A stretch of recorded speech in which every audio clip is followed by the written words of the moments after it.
Bonjour chers serviteurs audacieux, bienvenue dans notre émission chrétienne intitulée Le Pain matinal, une émission du ministère Ta Seconde Chance. Je suis Dr Doriane et je vais nous conduire dans la rubrique Exhortation.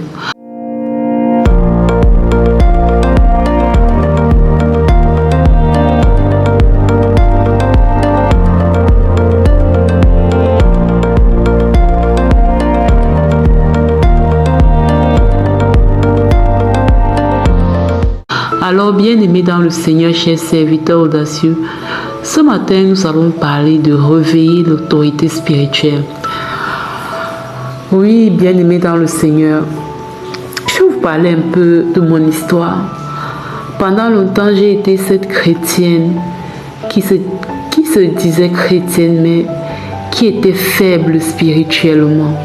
J'ai été cette chrétienne qui se disait chrétienne, mais qui n'avait pas d'autorité, ou du moins, non pas qui n'avait pas, mais qui n'était pas consciente de son autorité spirituelle. Et quand on est un chrétien, une chrétienne, qui n'est pas conscient de son autorité spirituelle, on a peur des démons, on a peur des œuvres de l'ennemi, on a peur de la mort, on a peur de la maladie, on a peur de toutes sortes de choses. Alors, je voudrais nous amener dans Luc 10, verset 19, où il est écrit « Voici, je vous ai donné le pouvoir de marcher sur les serpents et les scorpions et sur toute la puissance de l'ennemi, et rien ne pourra vous nuire. » Bien-aimés dans le Seigneur, je voudrais que quelqu'un prenne le temps de méditer ce verset, de manger ce verset. Jésus, par le sang coulé à la croix, par le sang versé à la croix, un sacrifice pour ton salut, un sacrifice pour mon salut, nous a donné le pouvoir de dominer sur le diable. Mais lui, il a une façon de faire les choses. La façon que l'ennemi a de faire les choses, c'est quoi? C'est de t'intimider, c'est de nous intimider, d'accord? Il va créer des situations. Il va créer des situations qui vont te faire paniquer, qui vont te faire avoir peur, qui vont te faire douter de Dieu, qui vont te faire commencer à craindre en fait pour ton futur. Et il sait qu'une fois que tu es dans l'état de doute, dans l'état de peur, dans l'état de lamentation, dans l'état de tristesse, dans l'état de colère, en ce moment, il peut envoyer ses démons faire tout ce qu'il veut. C'est pourquoi, en tant qu'enfants de Dieu, plus que jamais, nous devons être conscients de notre identité et prendre la pleine mesure de notre autorité spirituelle. Et nous sommes esprits, d'accord? La version de nous, esprit, ne parle pas dans le monde physique. Je veux dire, nous sommes corps, âme et esprit. L'esprit en nous ne parle pas dans le monde physique. Donc, ce qui témoigne la pensée de l'esprit, c'est ce qui va sortir de notre bouche. Alors, si tu parviens à comprendre que ta bouche doit être le canal par lequel ton esprit à l'intérieur va manifester ta puissance spirituelle, ton autorité spirituelle, alors tu ne te tairas plus devant les défis. Devant les défis, tu vas apprendre à ouvrir la bouche et à dire « Je marche dans l'assurance de la victoire. Christ en moi, l'espérance de la gloire. Il m'a donné le pouvoir de marcher sur les serpents et les scorpions et sur toute puissance de l'ennemi et rien ne pourra me nuire. » Tu vas apprendre à dire que je suis à l'image et à la ressemblance de Dieu. Tu vas apprendre à dire que je suis le temple du Saint-Esprit et toute personne qui s'attaque au temple du Saint-Esprit, Dieu le détruira parce que c'est écrit dans sa parole. Et en ce moment, quand tu es conscient de ta puissance spirituelle, le diable se tient à chaos. Il se tient à chaos. Parce qu'il voit une personne qui est affermie. Il voit une personne qui est ancrée, qui est bien solide dans ses bottes. Et à un moment donné, je dis, Satan, ça suffit. Tu en as assez joué de moi. Maintenant, tu as en face de toi une personne qui sait qui elle est. Tu as en face de toi une personne qui sait qui elle est, qui connaît son pouvoir, qui connaît son autorité en Jésus. À ce moment, Satan ne va plus s'approcher de toi n'importe comment. Et mon soupir, c'est que nous puissions grandir ensemble dans cette conviction, dans cette fermeté de la connaissance de notre identité. Oh, bien-aimés dans le Seigneur, que de souffrances nous avons vécues, que de mauvaises décisions, de mauvais choix nous avons pris, parce que nous avions oublié qui nous étions. Parce que nous avions perdu la conscience de qui nous sommes réellement. Je prie pour qu'un enfant de Dieu, au son de ma voix, ouvre les yeux et se voit telle qu'elle est réellement, tel qu'il est réellement. Tu n'es pas que la chair que tu vois. Tu es un être esprit spirituel créé à l'image et à la ressemblance de Dieu, à qui Jésus-Christ a donné le pouvoir de marcher sur les serpents et les scorpions et sur toute puissance de l'ennemi, et rien ne pourra t'arriver. Oui, c'est de ça qu'il s'agit. Est-ce que tu es conscient de ça?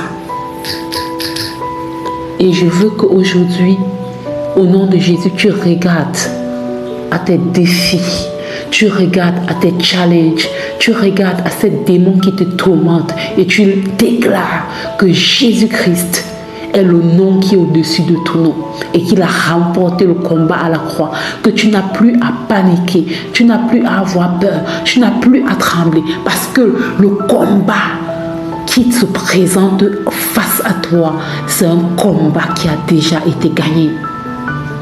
C'est un combat qui a déjà été gagné. Oui, pendant que tu seras en train de rechercher cette quête, cette conviction, l'ennemi va venir t'intimider. Il va susciter un vent qui va passer et te secouer un peu. Mais même face à ce vent, tu vas ouvrir la bouche et tu vas déclarer: je connais en qui j'ai cru. Celui qui est en moi est plus fort que celui qui est dans le monde. Je marche dans l'assurance de la victoire. Je ne combats pas pour la victoire. Je combats dans la victoire parce que j'ai déjà la victoire en Jésus-Christ.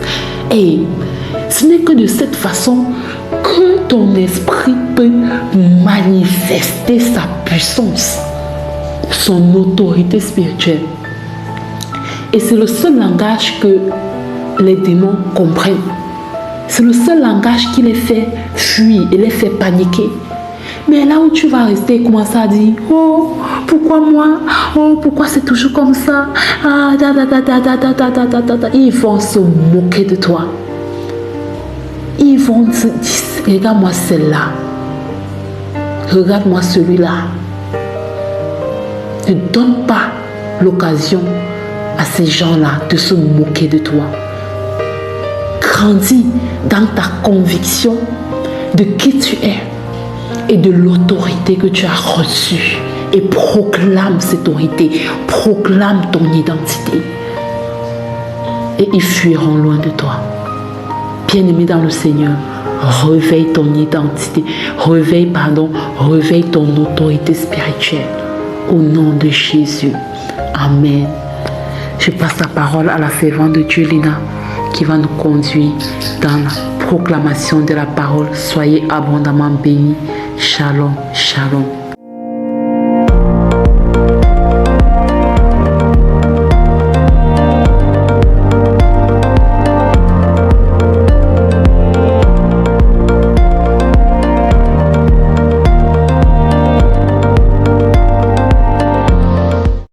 Bienvenue dans cette deuxième partie de l'émission Le Pain matinal du mystère, ta seconde chance. ici Lina pour la parole proclamée et déclarée. La parole qui nous est donnée aujourd'hui est la suivante. Vous avez été rachetés à un grand prix. Ne devenez pas esclaves des hommes. Cette parole est tirée toujours du livre de 1 Corinthiens. Vous savez, nous parcourons 1 Corinthiens en ce moment. Elle est donc tirée du livre de 1 Corinthiens au chapitre 7, verset 23. Comme je l'ai répété depuis le début de la méditation de ce livre, eh bien, 1 Corinthiens semble être ou bien me paraît comme étant le livre de la maturité spirituelle. Ça contient des perles précieuses. En fait, tous les livres de la Bible sont super intéressants, mais je crois qu'une fois qu'on a pris conscience de qui on est en Jésus, l'épître aux Corinthiens peut nous édifier énormément pour nous conduire vers la maturité spirituelle. Alors, je proclame et je déclare que je suis précieuse aux yeux de Dieu, car j'ai été rachetée à un grand prix au nom puissant de Jésus-Christ. Je proclame que je refuse toute forme d'esclavage émotionnel, spirituel ou relationnel au nom de Jésus. Je choisis de plaire à Dieu plutôt qu'aux hommes. Je suis libre de marcher dans ma destinée divine au nom de Jésus. Je proclame et je déclare qu'aucune opinion humaine ne détermine ma valeur. Je suis affranchi par le sang de Jésus-Christ. Je vis en liberté en Jésus au nom puissant et glorieux de Jésus-Christ. Je ne me soumets pas à la peur des jugements des hommes. Mon identité est enracinée dans Christ, non dans les attentes humaines, au nom puissant et glorieux de Jésus-Christ. Je refuse les compromis qui m'éloignent de la volonté de Dieu. Je proclame et je déclare que je vis pour celui qui m'a racheté, pas pour plaire au monde, mais pour être conforme à ce que veut le Seigneur, au nom puissant et glorieux de Jésus-Christ. Je proclame et je déclare que ma vie a un but élevé, défini par Dieu seul, dans le nom puissant et glorieux de Jésus-Christ. Je proclame et je déclare que je ne suis pas à vendre, car j'ai déjà été acquise par le Tout-Puissant, au nom puissant de Jésus-Christ. Je proclame et je déclare que je me détache des influences toxiques et des manipulations humaines, au nom puissant et glorieux de Jésus. Je déclare que j'avance avec assurance, guidé par l'esprit de liberté, au nom puissant et glorieux de Jésus-Christ. Je proclame et je déclare que je suis une héritière du royaume, affranchie de toute servitude humaine, au nom puissant et glorieux de Jésus. Je proclame et je déclare que ma vie glorifie Dieu et non les désirs des hommes, au nom puissant et glorieux de Jésus-Christ. Je proclame et je déclare que je me tiens ferme dans la liberté que Christ m'a donnée, au nom puissant de Jésus. Je proclame et je déclare que je célèbre ma délivrance et je marche dans l'obéissance à Dieu seul, au nom puissant de Jésus-Christ. Je refuse de me tremper dans le péché. Je fuis le péché de toutes mes forces, de toute ma capacité, au nom puissant et glorieux de Jésus-Christ. Il m'a racheté à un grand prix. Je ne me permets pas de me livrer à la débauche, au nom puissant et glorieux de Jésus-Christ. Je chante liberté. Je chante que je suis affranchi. Je chante que je suis justifié. Je glorifie le nom de l'Éternel dans le nom puissant et glorieux de Jésus-Christ. Je scelle ces proclamations dans le sang précieux de mon Seigneur Jésus-Christ. Elles sont oui et amen dans la vie de chaque personne qui proclame aujourd'hui. Oui et amen dans chacune des vies des membres de nos différentes familles, au nom puissant et glorieux de Jésus-Christ. Amen, amen, amen. Bien-aimé dans le Seigneur, si ces proclamations te bénissent, si cette émission Le Pain matinal du ministère Ta Seconde Chance est un sujet d'édification pour toi, je te prie de la partager aux suivants, de t'y abonner pour ne manquer aucune émission. Que Dieu te bénisse abondamment. Amen.